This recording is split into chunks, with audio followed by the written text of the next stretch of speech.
Then మనం integrated అమరావతిలో మనం ఏదైతే కాంప్లెక్స్ కడతా ఉన్నామో ఆఫీసెస్ కాంప్లెక్స్, ప్రభుత్వ సెక్రటరేట్ భవనాలు మరియు హెచ్ఓడి కార్యక్రమాలు, జిఏడి టవర్సు ఇవేవైతే కడుతున్నామో దానికి సంబంధించినటువంటి గ్లాస్ క్లాడింగు, క్రౌను, యాట్రియము, క్యానపీ, స్కైలైటు, కాలం క్లాడింగు, పీవీ ప్యానల్సు, బిఎంయు ఇవన్నీ చాలా డీటెయిల్డ్గా లిస్ట్ ఉంది. అవన్నింటినీ కంబైన్డ్ అడ్మినిస్ట్రేటివ్ అప్రూవల్ వాటికి దాదాపు 2,540 కోట్లకి ఇవ్వడం జరిగింది. సెక్రటరేట్ భవనాలకు సంబంధించినటువంటి వివిధ పనులకు సంబంధించినటువంటిది అడ్మినిస్ట్రేటివ్ అప్రూవల్ ఇవ్వడం జరిగింది. అంటే హెచ్ఓడి సెక్రటరేటు, హెచ్ఓడిసు, జిఏడి టవర్సు ఏవైతే ఉన్నాయో అవన్నీ మీరు ఇచ్చేటప్పుడు డీటెయిల్గా కొంచెం ఏమేమి ఆ సంబంధిత శాఖ ఇచ్చిన డీటెయిల్స్ షేర్ చేయండి. రెండవది పురపాలిక పట్టణాభివృద్ధి శాఖ సేమ్ క్వాంటమ్ వ్యాలీకి ఏవైతే ట్విన్ టవర్స్ మనం కట్టాలనేటువంటి ప్రతిపాదన ఉందో T1, T2 shell and core ఆ బేస్ స్ట్రక్చర్ కట్టడానికి 1,200 కోట్ల రూపాయలు 1,208 కోట్ల రూపాయలకి అడ్మినిస్ట్రేటివ్ శాంక్షన్ని వాళ్ళ క్యాబినెట్ ఆమోదించింది. దాదాపు అందులో 37 లక్షల చదరపు అడుగుల కన్స్ట్రక్షన్ చేయడం జరుగుతుంది. ఇవి 2 టవర్స్గా నిర్మాణం చేయడం జరుగుతుంది. ఒక్కొక్కటి 43 అంతస్తులు ఉంటాయి.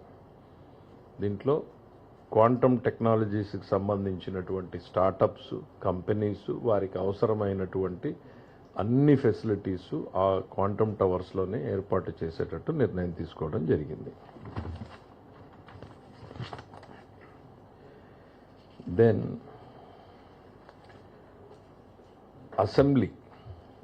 అసెంబ్లీ బిల్డింగ్కు సంబంధించి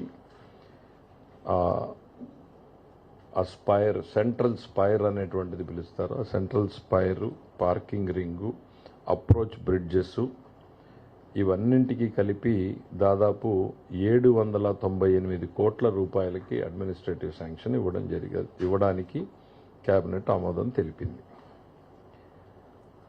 దెన్ నెక్స్ట్ MAUDలో జోన్ 2లో ఉండవల్లి గ్రామంలో ల్యాండ్ పూలింగ్కి సంబంధించి లేఅవుట్లలో roads, drains, drinking water, storm water drains ఇవన్నింటికి పవరు, యూటిలిటీస్ ఇవన్నింటికి కానీ 580 కోట్ల రూపాయలకు పరిపాలన ఆమోదం తెలపడానికి క్యాబినెట్ ఆమోదించడం జరిగింది. మీకు తెలుసు ఉండవల్లి లేట్ ఎక్విజిషన్ అయింది. ఆ ప్రాంతంలో చేపడుతున్నటువంటి developmental trunk infrastructure plus other infrastructure అన్నింటికీ కూడా కలిపి 580 కోట్ల రూపాయలకి పరిపాలన అనుమతి ఇవ్వడం జరిగింది. దెన్ CRDA లోపల N10 నుంచి N13 వరకు ఉన్నటువంటి జంక్షన్కి అండర్ గ్రౌండ్ కేబుల్స్కి రీరూటింగ్ చేయడానికి సవరించిన అంచనా గతంలో 1,082.44 కోట్లుంటే అది ఇవాళ 1,180.54 కోట్లు, అంటే దాదాపు 100 కోట్ల రూపాయలు అదనంగా పెంచడం జరిగింది. దానికి పరిపాలన అనుమతికి ఇవ్వడానికి క్యాబినెట్ ఆమోదం తెలిపింది. మరి అట్లానే గతంలో CRDAకి సంబంధించినటువంటి భూముల్ని రెవెన్యూ శాఖకు ఆన్ పేమెంట్ ఇవ్వడం జరిగింది. ఆ పేమెంట్ ఇవ్వకపోవడం వలన ప్లస్ పాలసీ నిర్ణయం ప్రకారం కూడా ఆ భూముల్ని తిరిగి CRDA వెనక్కు తీసుకోవడానికి ఈరోజు క్యాబినెట్ అనుమతిని ఇవ్వడం జరిగింది. దెన్ ల్యాండ్ పూలింగ్ స్కీమ్ కింద రైతులు కొన్ని ప్రాంతాల్లో యాన్యుటీ అమౌంట్ని పెంపు కొంత కోరారు.